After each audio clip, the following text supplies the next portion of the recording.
नमस्कार दोस्तों।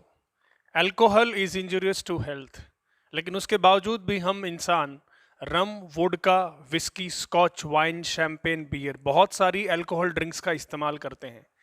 लेकिन क्या आपने कभी सोचा कि इनकी इतनी सारी वैरायटी कैसे है और इनको कैसे बनाया जाता है? चलिए वीडियो की शुरुआत करते हैं। दोस्तों, अल्कोहल ड्रिंक्स को बनाने के सिंपल 4 स्टेप्स हैं। पहला है सोर्सिंग, दूसरा है फर्मेंटेशन, तीसरा है डिस्टिलेशन और चौथा है एजिंग। दोस्तों, सोर्सिंग में डिसाइड किया जाता है कि किस चीज़ से अल्कोहल ड्रिंक हमें बनानी है।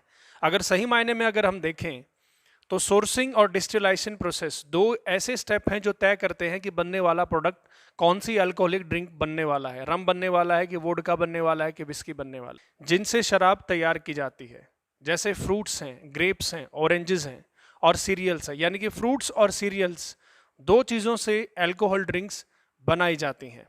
इसके बाद अगला स्टेप है फर्मेंटेशन। दोस्तों, फर्मेंटेशन एक सिंपल प्रोसेस है जिसमें कार्बोहाइड्रेट्स को एथेनॉल और CO2 में कन्वर्ट किया जाता है। थोड़ा सा टेक्निकल हो गया, आसान कर देता हूँ। दरअसल एक कंटेनर के अंदर फ्रूट्स को या फिर अनाज को, इनमें से किसी एक आइटम को इसके अंदर डाल दिया जाता है और उसके साथ फिर मिक्स किया जाता है यीस्ट। और यीस्ट धीरे धीरे धीरे धीरे इन फ्रूट्स को या सीरियल्स को डिकम्पोज करके इथेनॉल और CO2 में कन्वर्ट कर देता है। ये सिंपल सा प्रोसेस है फर्मेंटेशन का। या आप इसको ऐसे भी समझ सकते हैं, शराब को तैयार करने से पहले फर्मेंटेशन प्रोसेस के थ्रू जिस चीज़ से शराब बन रही है उसे सड़ाया जाता है ताकि उसके अंदर जो कार्बोहाइड्रेट है वो कन्वर्ट हो जाए सिंपल एथेनॉल में और CO2 में। दोस्तों, डिस्टिलेशन प्रोसेस फर्मेंटेशन से नेक्स्ट स्टेप है। डिस्टिलेशन प्रोसेस में जो फर्मेंटेड मटेरियल होता है उसको बॉईल किया जाता है, यानी कि उसको गर्म किया जाता है, और फर्मेंटेड मटेरियल के अंदर जो एथेनॉल और जो CO2 होता है उसमें से एथेनॉल को अलग कर लिया जाता है स्पिरिट्स की फॉर्म में, यानी कि भाप की फॉर्म में। इसमें से कंटेनर के अंदर से भाप उठती है और एक अलग कंटेनर में जाके स्टोर हो जाती है और इसको ठंडा कर लिया जाता है और यही प्रोडक्ट आपका कहलाता है अल्कोहलिक ड्रिंक। लेकिन अभी तक मैंने आपको ये नहीं बताया कि इनके अंदर कैसे वेरिएशन होता है। थोड़ा सा रुकिए, मैं बताऊंगा अभी। बाद में फिर इन्हीं अल्कोहल ड्रिंक्स को बैरल्स के अंदर स्टोर कर लिया जाता है टेक्सचर और कलर देने। रम, विस्की, वोडका, इनको बताने से पहले दो बातें आपको जान लेनी है। सबसे पहली चीज़ तो ये, अल्कोहल की ड्रिंक कौन सी हम बना रहे हैं, वोडका बना रहे हैं कि रम बना रहे हैं, ये दो बातों पर डिपेंड करता है। पहला, किस चीज़ से बना रहे हैं, और दूसरा, कैसे बना रहे हैं। एग्जाम्पल के लिए अगर हम बात कर रहे हैं वाइन, शैम्पेन और बियर की, ये तीनों चीज़ें डिस्टिलाइजेशन प्रोसेस से नहीं बनती। ये तीनों चीज़ें फर्मेंटेशन प्रोसेस के तुरंत बाद बना ली जाती हैं। यानी कि बियर, शैम्पेन और वाइन तीनों को डिस्टिलाइजेशन प्रोसेस से नहीं बनाया जाता है, इनको सेकंड स्टेप के बाद ही बना लिया जाता है। लेकिन तीनों को बनाने का जो सोर्स है वो अलग अलग है। जैसे फॉर एग्जांपल जो वाइन है, वाइन को तैयार किया जाता है आमतौर पर ग्रेप्स से, यानी कि फ्रूट्स के साथ। बियर की अगर हम बात करें, बियर को तैयार किया जाता है बरले, वीट या फिर राई या कॉर्न से।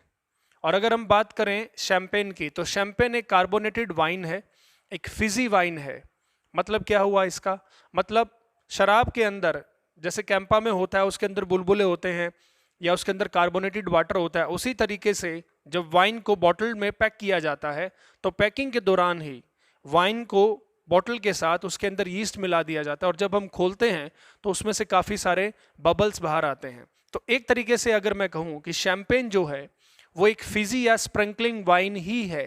और शैम्पेन, इसका नाम शैम्पेन कैसे पड़ा, तो सबसे पहले दोस्तों शैम्पेन जो है फ्रांस देश के एक हिस्से का नाम है शैम्पेन, वहाँ पर ये फिजी वाइन बनाई गई थी, यानी कि बुलबुले वाली शराब बनाई गई थी, बुलबुले वाली वाइन बनाई गई थी, उसके बेसिस पर इसका नाम पड़ा है शैम्पेन। तो फर्मेंटेशन प्रोसेस के बाद तीन चीज़ें हमें मिल जाती हैं, बियर, शैम्पेन एंड वाइन। अब बात करते हैं रम, वोडका, विस्की, ब्रेंडी और स्कॉच की। जैसे अगर हम रम की बात करें तो रम को बनाने के लिए शुगर केन के जूस या उसके बाय प्रोडक्ट्स का इस्तेमाल किया जाता है। तो रम को बनाया जाता है गन्ने के जूस से डिस्टिलाइजेशन प्रोसेस के बाद। उसके बाद इसी डिस्टिलाइजेशन प्रोसेस के बाद इनको कंटेनर में स्टोर कर लिया जाता है और लंबे टाइम तक इनको स्टोर कर दिया जाता है बैरल्स में, क्योंकि रम जो है वो डार्क कलर की भी होती है और वो लाइट कलर की भी होती है। यही जो पैकेजिंग हम करते हैं, इसी पैकेजिंग की वजह से रम को अपना असली कलर और टेक्सचर मिलता है। आमतौर पर रम अगर देखा जाए तो लैटिन अमेरिकन कंट्रीज में काफ़ी पॉपुलर है, लेकिन ऐसी ही रम ऑस्ट्रेलिया और भारत में भी बनाई जाती है।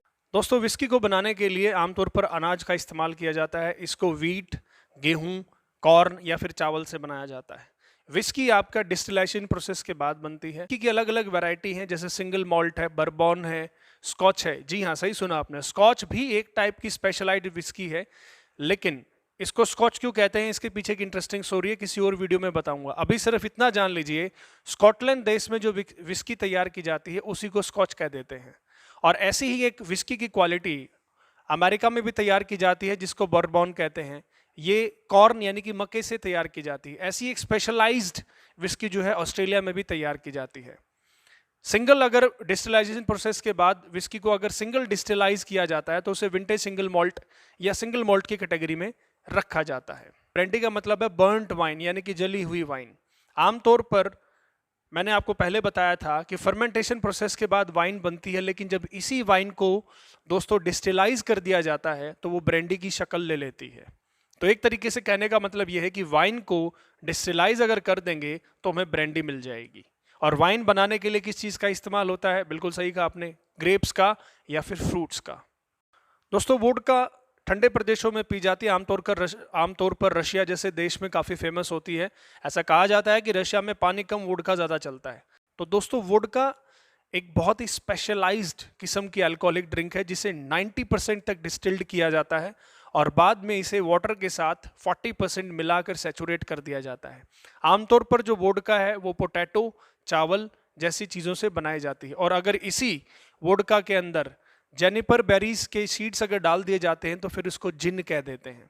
इस तरीके से रम, विस्की, वोडका और स्कॉच, ये अल्कोहलिक ड्रिंक्स को स्पिरिट्स कहा जाता है, क्योंकि जब हम डिस्टिलाइजेशन प्रोसेस करते हैं तो फर्मेंटेड मटेरियल से हल्की हल्की भाप उठती है।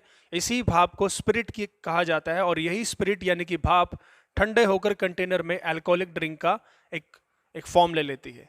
और इसके अलावा वाइन, शैंपेन और बियर, इनको कहा जाता है नॉन स्पिरिट्स, क्योंकि इनको डिस्टिलाइजेशन प्रोसेस से नहीं बनाया जाता है, इनको फर्मेंटेशन प्रोसेस के तुरंत बाद बना लिया जाता है। तो इस वीडियो में हमने जाना कि इतनी सारी वैरायटीज अल्कोहल की कैसी हैं, और आपसे मेरी उम्मीद है कि इन सब चीज़ों से आप बच के रहेंगे। तो वीडियो आपको कैसी लगी, ज़्यादा से ज़्यादा लोगों तक इसे पहुंचाइए और कमेंट सेक्शन करके मुझे ज़रूर बताइए कि वीडियो की साउंड क्वालिटी, पिक्चर क्वालिटी और एडिटिंग क्वालिटी कैसी है। नमस्कार दोस्तों।